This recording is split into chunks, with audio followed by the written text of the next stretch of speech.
Il est 19h29, premier dossier du 18-20 avec ce chiffre pour commencer.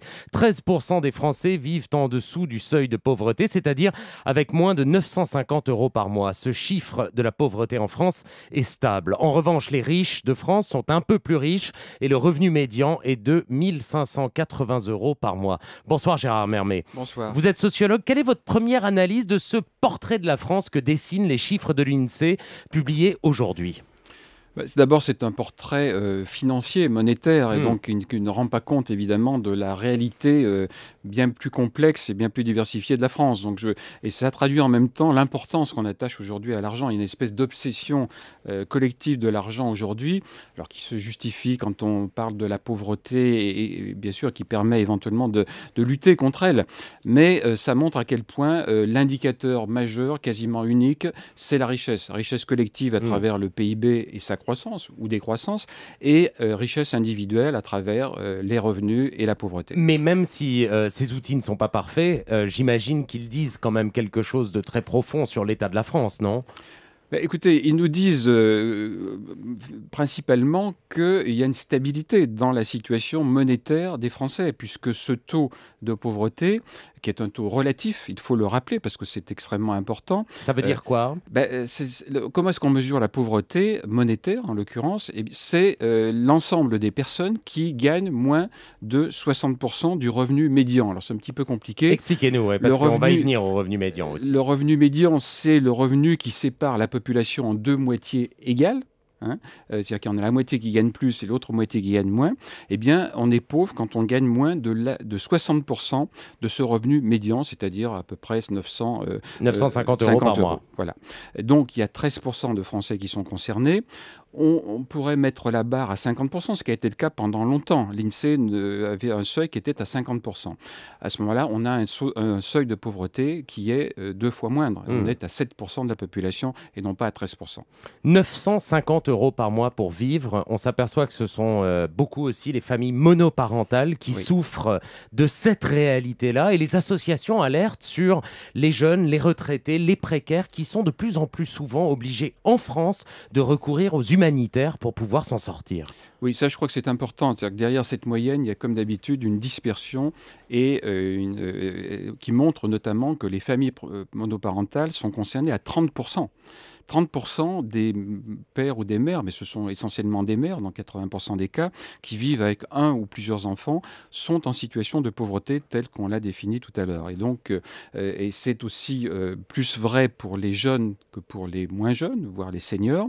Il y a eu une inversion au fond de la pauvreté en quelques décennies. Avant, on était pauvre, surtout quand on était âgé et retraité.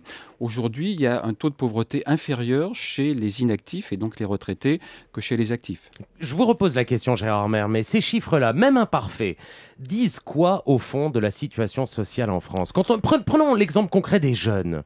Ça dit quoi ? Que c'est une classe d'âge en souffrance profonde ? Alors ça nous dit que la France, de façon consciente ou inconsciente, volontaire ou involontaire, a plutôt choisi d'aider, de s'intéresser aux seniors, aux personnes âgées, pour des raisons d'ailleurs tout à fait légitimes, puisqu'elles partaient de loin. Et pendant 3 décennies au moins, on a augmenté de façon tout à fait naturelle et souhaitable leurs revenus, avec le minimum vieillesse, etc. Mais qu'on a un peu oublié les jeunes qui ont beaucoup de difficultés aujourd'hui à démarrer dans la vie et qui se retrouvent, pour un certain nombre d'entre eux, au chômage et dans une situation de grande précarité. Et quel commentaire vous inspire le fameux revenu médian que vous avez décrit tout à l'heure, 1 580 €, c'est-à-dire ce revenu qui est la ligne de partage des eaux entre les deux moitiés de Français qui gagnent plus et qui gagnent moins. Oui, alors là encore, c'est un chiffre qui n'a pas d'intérêt dans l'absolu. En lui-même. Qu'est-ce que ça veut dire gagner 1 500 € dans le monde ou même en France ? Si on est à la campagne, qu'on est propriétaire de son logement, ça n'a pas du tout le même sens que si on est locataire et qu'on habite au centre, dans une grande ville de Paris. Alors, pour cela, difficile de vivre avec cette somme d'argent. Voire même impossible. Donc à ce moment-là, il faut bien sûr aider. Et ce que ça nous dit, je crois, principalement, c'est que nous sommes passés d'une société, si vous voulez, qui pendant très longtemps a été on va dire centripète, c'est-à-dire qui était soumise à des forces qui tendaient à ramener l'ensemble des Français à l'intérieur de la machine. Donc c'était une machine égalisatrice.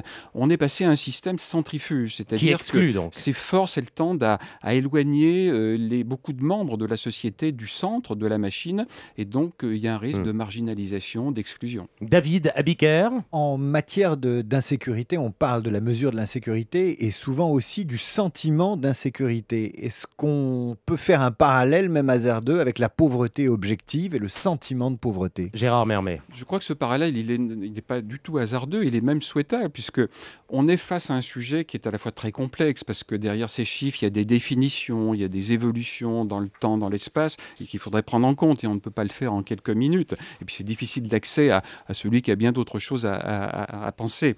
C'est vrai aussi dans l'espace, parce que la pauvreté, être pauvre en France, ça n'a rien à voir avec être pauvre en Thaïlande ou en Indonésie.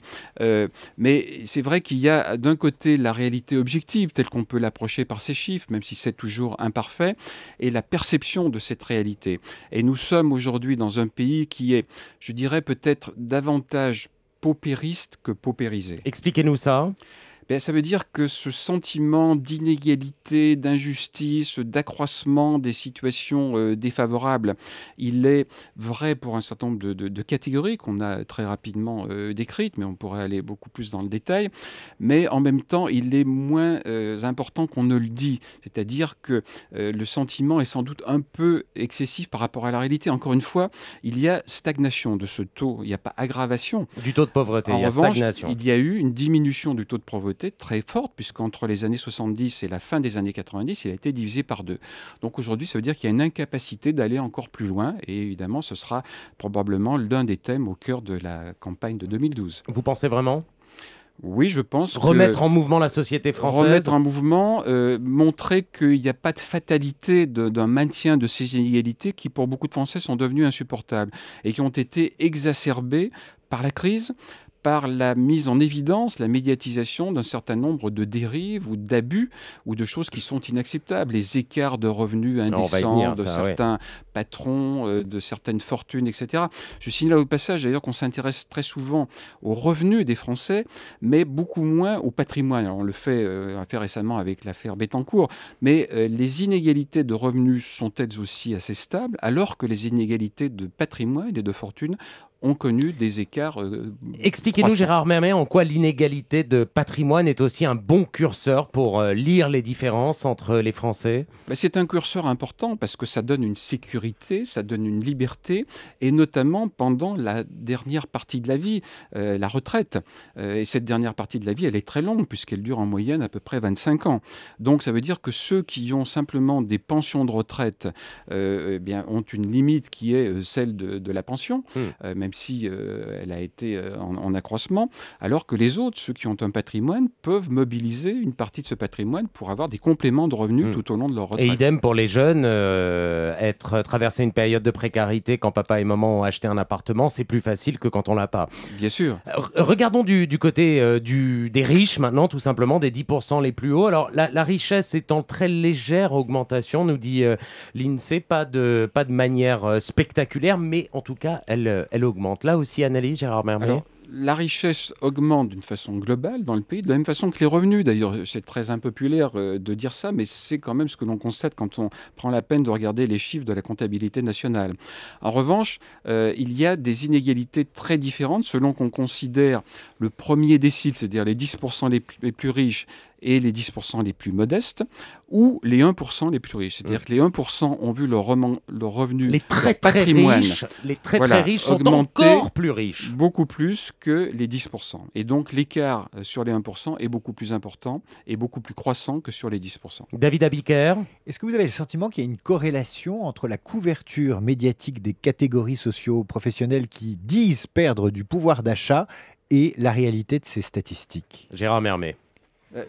Votre question renvoie au fond au sentiment d'appartenance à une classe. On voit bien que ce sentiment s'est fortement délité en France. Aujourd'hui, on n'est plus dans une société de classe, mais il y a le sentiment que chacun est dans une classe plutôt moyenne, inférieure par rapport à ce qu'il est en réalité. C'est-à-dire qu'il se considère comme un peu en dessous de ce qu'il est de façon objective, encore une fois, si ce terme a un sens. Donc c'est ce phénomène de paupérisme dont je parlais tout à l'heure, qui est supérieur au phénomène réel de la paupérisation. Merci Gérard Hamermet pour cet exercice de décryptage donc, du portrait imparfait, on a bien compris, que nous fournit l'INSEE à travers ces statistiques, portrait que vous pouvez vous procurer bien entendu sur Internet. Il est 19h39, on parle de la loi sur l'immigration dite